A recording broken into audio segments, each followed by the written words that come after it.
श्रोता प्रेमियों, मैं राम सागर शास्त्री आप लोगों के समक्ष रखने जा रहा हूं एक प्रसंग, दृष्टांत चंद्रिका।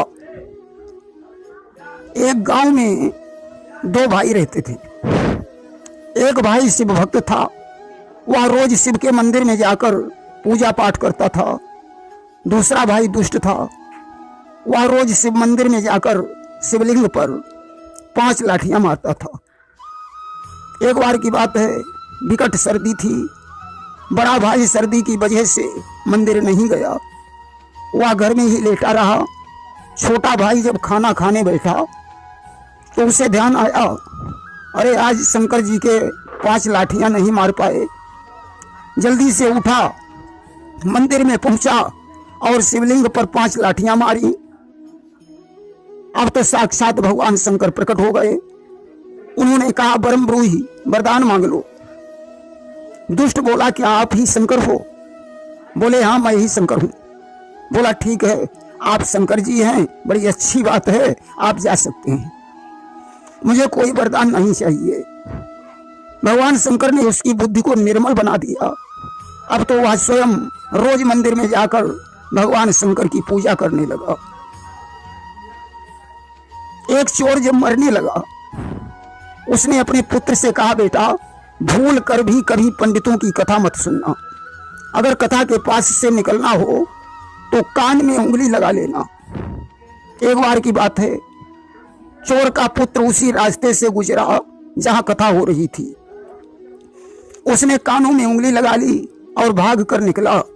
अचानक पैर में ठोकर लग गई और वह गिर गया। कान से उंगली हट गई।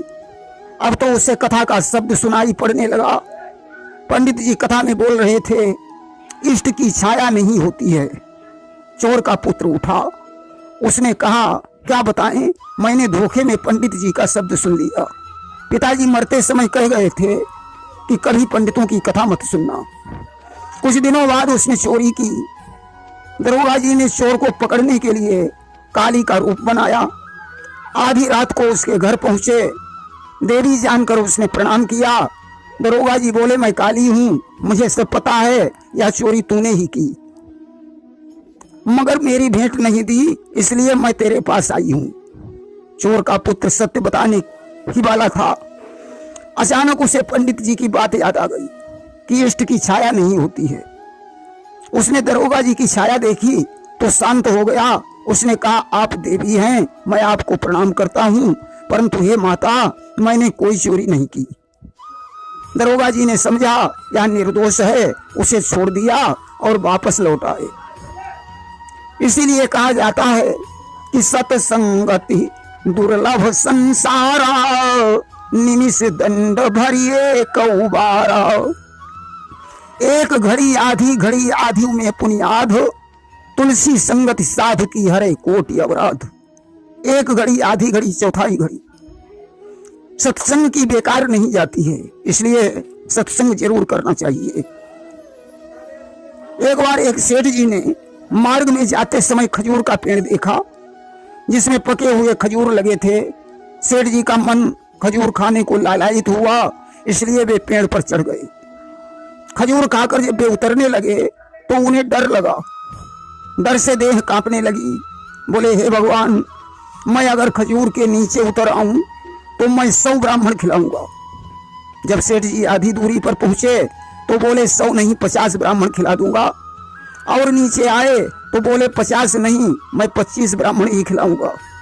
जब जमीन पर आ गए तो बोले, 25 नहीं, मैं एक ही ब्राह्मण खिलाऊंगा।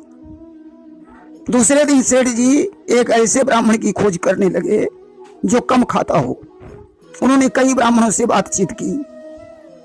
जो ब्राह्मण जितना खाता था उतना बताता था। अचानक उन्हें एक धूर्त ब्राह्मण मिल गया। उसने अपना भोजन बताया, आधा पाव आटा, आधी छटाक दाल, 2 ग्राम घी। इतना भोजन मैं 24 घंटे में लेता हूं। इतने में भी गाय का भाग, कुत्ते का भाग भी निकालता हूं। अगर मैं इससे ज्यादा खा लूं तो डॉक्टर के पास जाना पड़ता है। सेठ जी ने कहा, पंडित जी आप कितनी दक्षिणा लेते हैं? पंडित जी ने कहा, हम दक्षिणा लेते ही नहीं। सेठ जी बोले, तो ठीक है, कल आपका निमंत्रण है, घर पर आ जाना। इधर सेठ जी घर पहुंचे। उन्होंने सेठानी से कहा कल एक पंडित जी आएंगे, उन्हें जिस वस्तु की जरूरत हो देते रहना। सेठ जी सुबह दुकान पर चले गए। पंडित जी सेठ जी के घर पहुंचे। सेठानी बोली पंडित जी रसोई की वस्तु बोलो। पंडित जी बोले 10 सेर आटा, 2.5 सेर मेवा, 7.5 सेर घी, 10 सेर चीनी। अभी तो इतनी ही सामग्री चाहिए। जब हलवा पूरी लड्डू तैयार हो जाएं तो सब्जियां मसाले और दही की व्यवस्था करना। पंडित जी रसोई बनाने की सामग्री जुटाई और रसोई बनाकर तैयार की। अपने स्त्री बाल बच्चों को भी बुला लिया, सारा सामान उन्हें बांध दिया। दक्षिणा में सोने की मोहर मांगी, सेठानी ने दे दी। सेठानी ने 2 मोहरें दे दी। अब रात को सेठ जी घर आए। सेठानी ने सारी बात बताई। अब तो सेठ जी रोने लगे, सेठानी को खूब पीटा। उधर पंडित जी घर पहुंचे।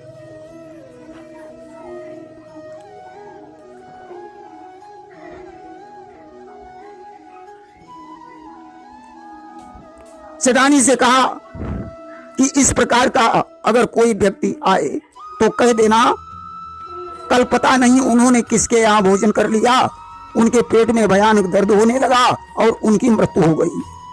अब तो उनकी अंतिम क्रिया करने के लिए कफन आदि को पैसे नहीं हैं, इसलिए थाने में खबर करूंगी, सरकार इंतजाम कराएगी। जब सेठ जी पंडित जी के घर गए, पंडितानी ने वही बात बताई। सुनकर सेठ जी डर गए। उन्होंने 100 रुपए निकाले और पंडितानी को दे दिए। बोले आप थाने में खबर मत करना। जब सेठ जी दुकान पर चले गए तब पंडितानी सेठ जी के घर पहुंची। उन्होंने पंडित जी की मृत्यु की बात सेठानी से कही। सेठानी सुनकर दुखी हुई। कुछ समय बीत जाने पर दोपहर के समय सेठानी लेटी हुई धार्मिक पुस्तक पढ़ रही थी।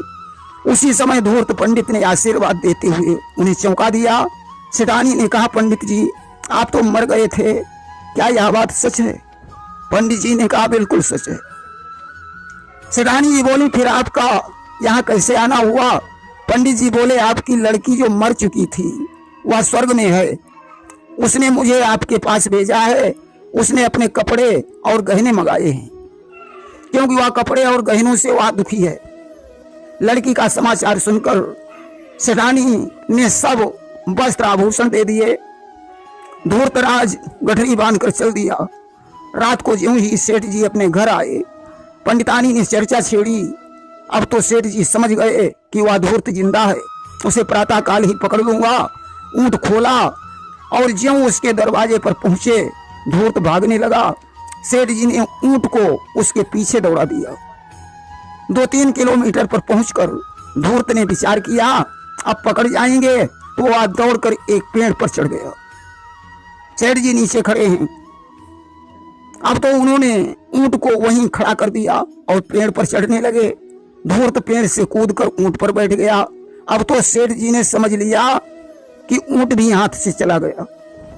पेड़ से जोर जोर चिल्लाने लगे पंडित जी वह ऊंट भी मेरी लड़की को जाकर दे देना। ऐसा कहकर वृक्ष से उतरकर उदास मन घर को लौट आए। इसलिए ज्यादा लालच नहीं करना चाहिए, ज्यादा लालच भी बहुत बड़ा दुखदाई होता है।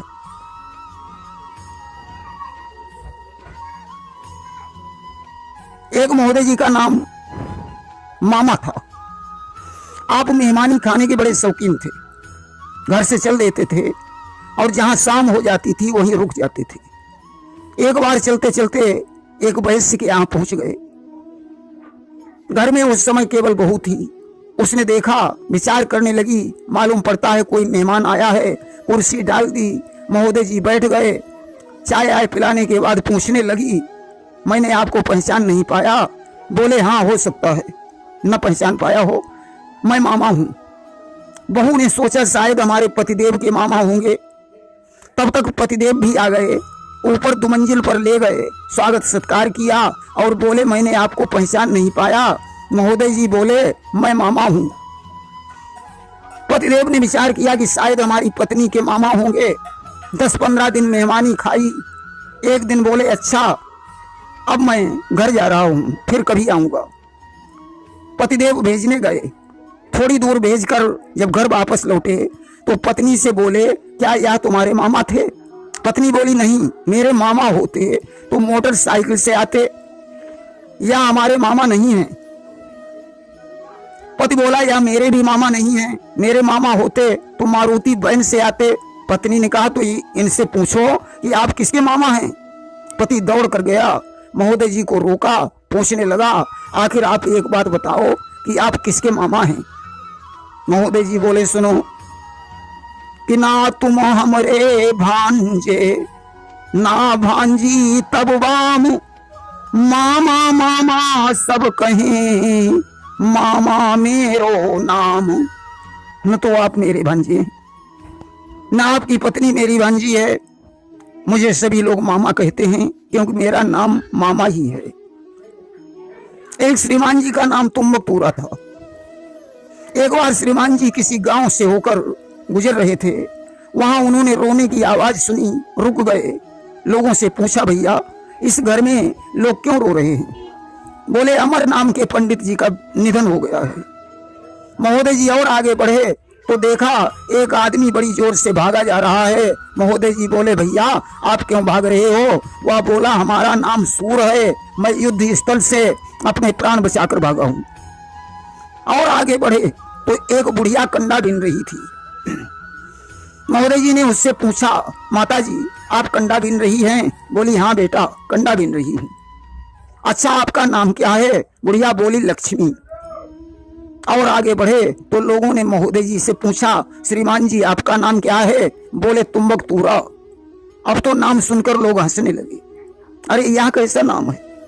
हर नाम का कोई न कोई अर्थ होता है, तुम्हारा यह कैसा नाम है जिसका कोई अर्थ ही नहीं?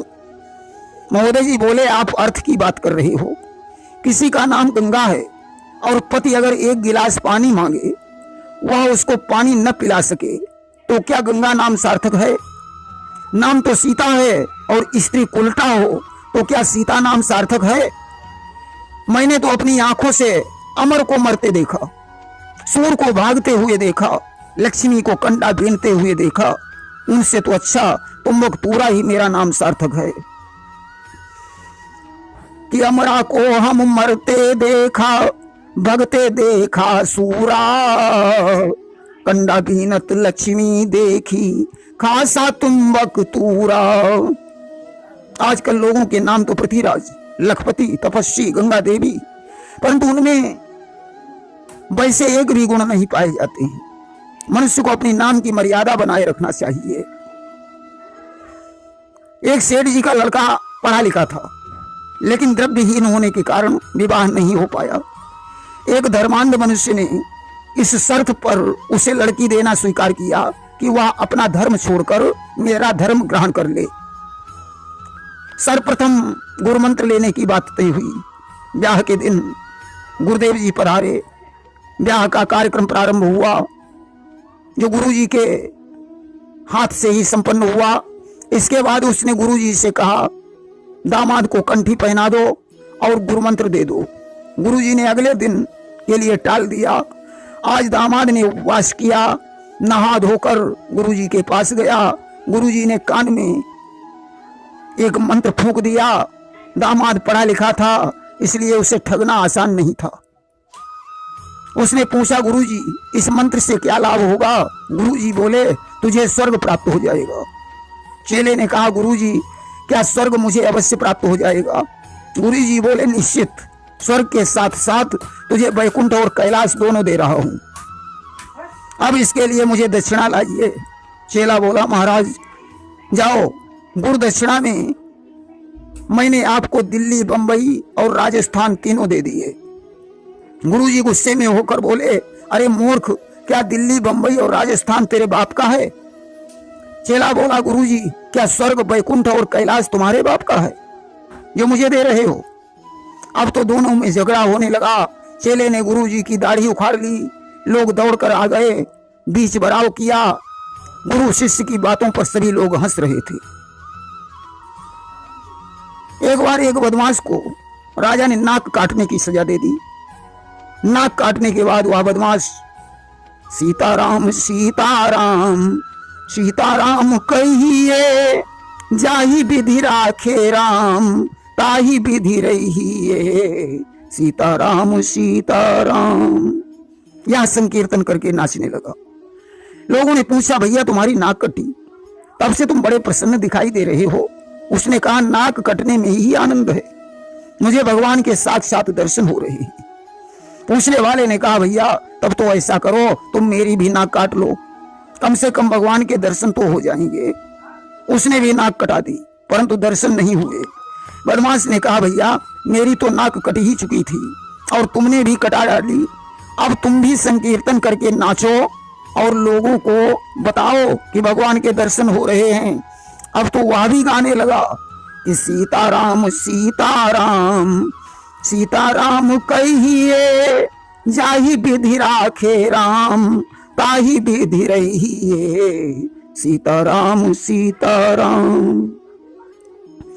इस प्रकार बदमाश के नाटक से हजारों लोगों ने अपनी नाक कटाई, परंतु भगवान के दर्शन नहीं हुए। अब तो राजा ने विचार किया कि आखिर भगवान के दर्शन नहीं होते हैं तो लोग नाक क्यों कटवाते हैं। राजा भी अपनी नाक कटवाने को तैयार हो गए। मंत्री जी ने कहा, महाराज ऐसा करो, आप रुक जाइए, पहले मैं अपनी नाक कटवा कर देखता हूं। वास्तव में भगवान के दर्शन होते हैं तो आप भी कटवा लेना। मंत्री जी ने अपनी नाक कटवा दी, परंतु दर्शन नहीं हुए। उन्होंने उस बदमाश से पूछा, भैया दर्शन नहीं हो रहे हैं। बदमाश बोला, मंत्री जी यह सब नाटक है, तुमने नाक कटवा दी तो तुम भी मस्त होकर गाइए क्या कि सीताराम सीताराम सीताराम कहिए, जाही विधि राखे राम, ताही विधि रहिए, सीताराम सीताराम। मंत्री जी बोले, अरे दुष्ट, मैं यह नाटक नहीं कर सकता हूं, क्योंकि जो मंत्री राजा को अनुचित सलाह देता है उसे नरक में जाना पड़ता है। मंत्री ने राजा को सारी हकीकत बता दी। राजा ने उस बदमाश को फांसी की सजा दे दी। देखिए, वैधव्य से बड़ा संसार में कोई दुख नहीं होता है। लिखा है, संसार किसी भी नारी को दिखलाए न दिन ये स्यापे का, सारे दुखों से बढ़कर है दुनिया में दुख रणापे का। उन्नाव जिले में एक अच्छे घराने की लड़की थी जिसका नाम राम प्यारी था। पिता ने बचपन में ही उसकी शादी कर दी। शादी के कुछ दिन बाद उसके पति की मृत्यु हो गई। बेचारी अबोध लड़की विधवा वाली चूड़ियां पहनकर इधर उधर स्त्रियों को दिखाती फिरती थी। धीरे धीरे जब वह 15 साल की हो गई तो उसे ज्ञान हुआ। अब वह समझने लगी कि मैं विधवा हूं। जब किसी त्योहार में भौजाइयां पूजा पाठ करने को जाती तो राम प्यारी को देखकर अपशकुन मानती थी। धीरे धीरे सावन का महीना आया।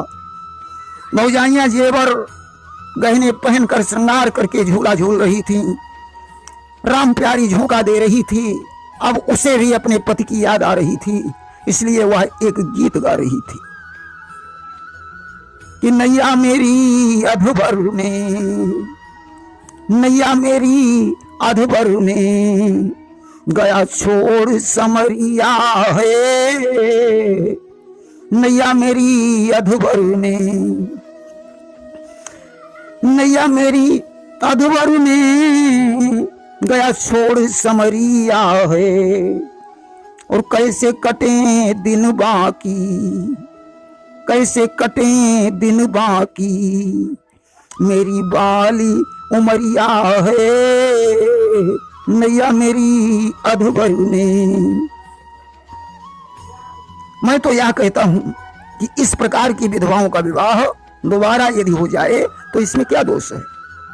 एक आदमी अपने 3-3 विवाह कर लेता है, तो ऐसी लड़कियां अपना दूसरा विवाह क्यों नहीं कर सकती है।